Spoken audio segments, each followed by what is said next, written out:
मुझे फर्क नहीं पड़ता और गो टू हेल जैसी बातें कहने वाली उर्फी जावेद ने हाल फिलहाल में अपने पास से जुड़ी हुई कुछ ऐसी बातें फैंस के साथ शेयर की जिसे सुनकर किसी के भी होश उड़ जाएंगे।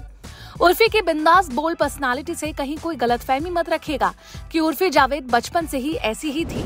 नहीं, उर्फी जावेद बिल्कुल भी ऐसी नहीं थी, बल्कि सहमी सी शांत रहने वाली लड़की थी जो दुनिया का आईना अपने अब्बू अम्मी की आंखों से देखती थी। लेकिन फिर कुछ ऐसा हुआ कि वो आईना टूट गया और उर्फी जावेद हमेशा के लिए अकेले हो गई। रिपोर्ट्स की माने तो उर्फी जावेद ने हाल ही में बताया कि जब वह सिर्फ 15 साल की थी तब किसी ने उनकी फोटो पॉर्न साइट पर अपलोड कर दी थी। उर्फी ने बताया कि मैंने एक ट्यूब पहनकर अपनी एक फोटो फेसबुक प्रोफाइल पर लगाई थी। फिर किसी ने उस फोटो को वहां से डाउनलोड किया और बिना एडिट किए ही पॉर्न साइट पर डाल दी।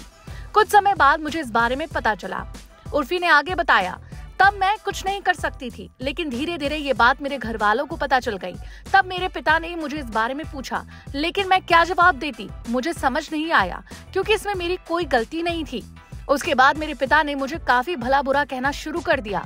मैं अंदर से टूट चुकी थी। मुझे समझ नहीं आता था कि इसमें मेरी क्या गलती है, क्यों कोई मुझ पर यकीन नहीं करता। मेरे पिता से मेरी बातचीत ना के बराबर हो गई थी। ये सब पता पड़ने के बाद मेरे पिता ने खुद हमारे सारे रिश्तेदारों को फोन कर इस बारे में बताया। वो ये सब करके सिंपैथी लेने की कोशिश कर रहे थे, जबकि मैं बार बार ये पूछ रही थी कि अगर मेरी फोटो यहाँ है तो वीडियो कहाँ है। सब मुझे दोषी ठहरा रहे थे, मुझे विक्टिम बनाया जा रहा था। वो लगातार मुझे पीट रहे थे। मैंने ये सब 2 साल तक सहा।